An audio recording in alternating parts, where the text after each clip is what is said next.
தந்தை,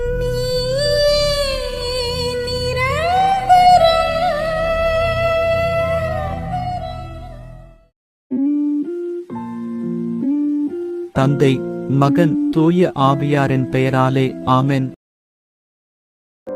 முதல் வாசகம். ஆண்டவரில் நம்பிக்கை கொண்டவரின் கூட்டம் வளர்ந்துள்ளது. திருத்தூதர் பணிகள் நூலிலிருந்து வாசகம். அதிகாரம் 5. இறை வார்த்தை 12 முதல் 16 வரை. அந்நாள்களில் மக்களிடையே பல அரும் அடையாளங்களும் அருஞ்செயல்களும் திருத்தூதர் வழியாய் செய்யப்பட்டன. அனைவரும் சாலமோன் மண்டபத்தில் ஒருமனத்தவராய் கூடிவந்தனர். மற்றவர் யாரும் இவர்களோடு சேர்ந்து கொள்ள துணியவில்லை.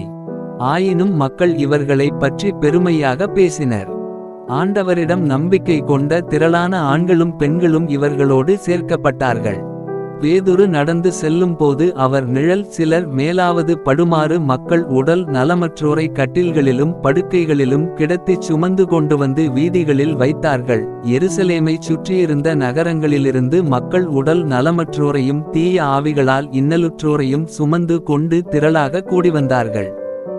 அவர்கள் அனைவரும் நலம் பெற்றனர். இது ஆண்டவரின் அருள்வாக்கு. பதிலுரை பாடல். பல்லவி. ஆண்டவருக்கு நன்றி செலுத்துங்கள், ஏனெனில் அவர் நல்லவர், என்றென்றும் உள்ளது அவரது பேரன்பு. என்றென்றும் உள்ளது அவரது பேரன்பு என இஸ்ரேல் மக்கள் சாற்றுவார்களாக.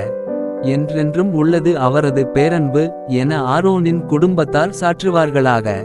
என்றென்றும் உள்ளது அவரது பேரன்பு என ஆண்டவருக்கு அஞ்சுவோர் அனைவரும் சாற்றுவார்களாக. பல்லவி. ஆண்டவருக்கு நன்றி செலுத்துங்கள், ஏனெனில் அவர் நல்லவர், என்றென்றும் உள்ளது அவரது பேரன்பு. கட்டுவோர் புறக்கணித்த கல்லே கட்டடத்துக்கு மூலைக்கல் ஆயிற்று. ஆண்டவரால் இது நிகழ்ந்துள்ளது. நம் கண்களுக்கு இது வியப்பாயிற்று. ஆண்டவர் தோற்றுவித்த வெற்றியின் நாள் இதுவே. இன்று அக்களிப்போம், அகமகிழ்வோம். பல்லவி. ஆண்டவருக்கு நன்றி செலுத்துங்கள், ஏனெனில் அவர் நல்லவர், என்றென்றும் உள்ளது அவரது பேரன்பு. ஆண்டவரே, மீட்டருளும். ஆண்டவரே, வெற்றி தாரும். ஆண்டவரின் பெயரால் வருபவர் ஆசி பெற்றவர். ஆண்டவரது இல்லத்தினின்று உங்களுக்கு ஆசி கூறுகிறோம். ஆண்டவரே இறைவன், அவர் நம்மீது ஒளிர்ந்துள்ளார். பல்லவி. ஆண்டவருக்கு நன்றி செலுத்துங்கள், ஏனெனில் அவர் நல்லவர், என்றென்றும் உள்ளது அவரது பேரன்பு. இரண்டாம் வாசகம். சாவுக்கு உட்பட்டேனாயினும் இதோ நான் என்றென்றும் வாழ்கிறேன்.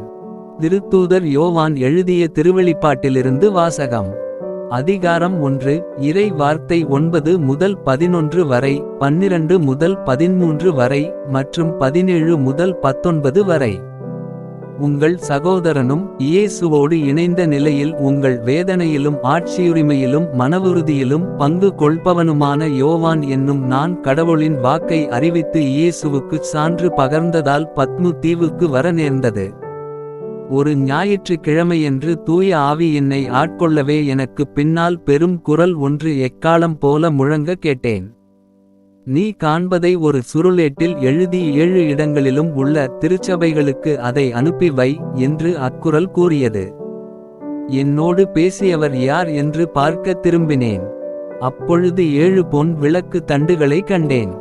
அவற்றின் நடுவே மானிடமகனைப் போன்ற ஒருவரை பார்த்தேன். அவர் நீண்ட அங்கியும் மார்பில் பொன் பட்டையும் அணிந்திருந்தார். நான் அவரை கண்டபொழுது செத்தவனைப் போல் அவரது காலில் விழுந்தேன். அவர் தமது வல கையை என் மீது வைத்துச் சொன்னது, அஞ்சாதே. முதலும் முடிவும் நானே, வாழ்பவரும் நானே. இறந்தேன், ஆயினும் இதோ என்றென்றும் வாழ்கின்றேன். சாவின் மீதும் பாதாளத்தின் மீதும் எனக்கு அதிகாரம் உண்டு. எனவே நீ காண்பவற்றை, அதாவது இப்பொழுது நிகழ்கின்றவற்றையும் இனி நிகழ இருப்பவற்றையும் எழுதிவை. இது ஆண்டவரின் அருள்வாக்கு. நற்செய்திக்கு முன் வாழ்த்தொலி. அல்லேலுயா, அல்லேலுயா. தோமா, என்னை கண்டதால் நம்பினாய். காணாமலே நம்புவோர் பேறு பெற்றோர் என்கிறார் ஆண்டவர். அல்லேலுயா. நற்செய்தி வாசகம். 8 நாள்களுக்குப் பின் இயேசு சீடர்களுக்கு தோன்றினார். யோவான் எழுதிய தூய நற்செய்தியிலிருந்து வாசகம். அதிகாரம் 20. இறை வார்த்தை 19 முதல் 31 வரை.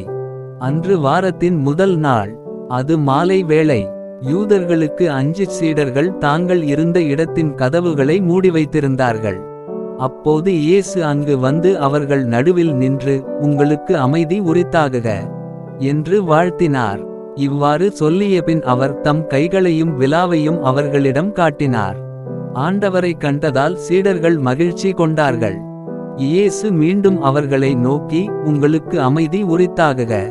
தந்தை என்னை அனுப்பியது போல நானும் உங்களை அனுப்புகிறேன் என்றார். இதைச் சொன்னபின் அவர் அவர்கள் மேல் ஊதி, தூய ஆவியை பெற்றுக்கொள்ளுங்கள். எவருடைய பாவங்களை நீங்கள் மன்னிப்பீர்களோ அவை மன்னிக்கப்படும். எவருடைய பாவங்களை மன்னியாதிருப்பீர்களோ அவை மன்னிக்கப்படா என்றார். 12 ஒருவரான திதிம் என்னும் தோமா இயேசு வந்தபோது அவர்களோடு இல்லை. மற்ற சீடர்கள் அவரிடம், ஆண்டவரை கண்டோம் என்றார்கள். தோமா அவர்களிடம், அவருடைய கைகளில் ஆணிகளால் ஏற்பட்ட தழும்பை பார்த்து, அதில் என் விரலை விட்டு அவர் விலாவில் என் கையை இட்டாலன்றி நான் நம்பமாட்டேன் என்றார். 8 நாள்களுக்குப் பின் அவருடைய சீடர்கள் மீண்டும் உள்ளே கூடியிருந்தார்கள். அன்று தோமாவும் அவர்களோடு இருந்தார். கதவுகள் பூட்டப்பட்டிருந்தும் இயேசு உள்ளே வந்து அவர்கள் நடுவில் நின்று, உங்களுக்கு அமைதி உரித்தாகுக என்று வாழ்த்தினார். பின்னர் அவர் தோமாவிடம், இதோ என் கைகள், இங்கே உன் விரலை இடு. உன் கையை நீட்டி என் விலாவில் இடு.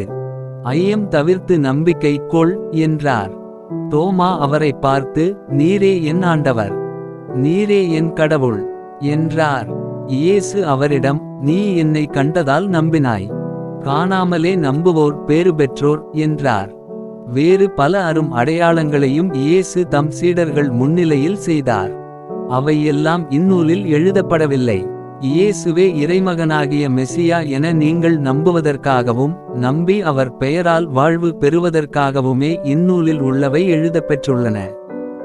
இது ஆண்டவரின் அருள்வாக்கு. உங்களுடைய பிரார்த்தனைகளையும் வேண்டுதல்களையும் நாளைய திருப்பலியில் ஒப்பு கொடுக்க விரும்புவோர் கீழ்காணும் மெயில் ஐடிக்கு உங்கள் வேண்டுதல்களை அனுப்பவும் அல்லது வீடியோவின் கீழ் கமெண்ட் செய்யவும். பிதா சுதன் பரிசுத்த ஆவியின் பெயராலே ஆமென். தின பிரார்த்தனைகளுக்காக லைக், சப்ஸ்கிரைப் மற்றும் பெல் ஐகானை கிளிக் செய்யவும்.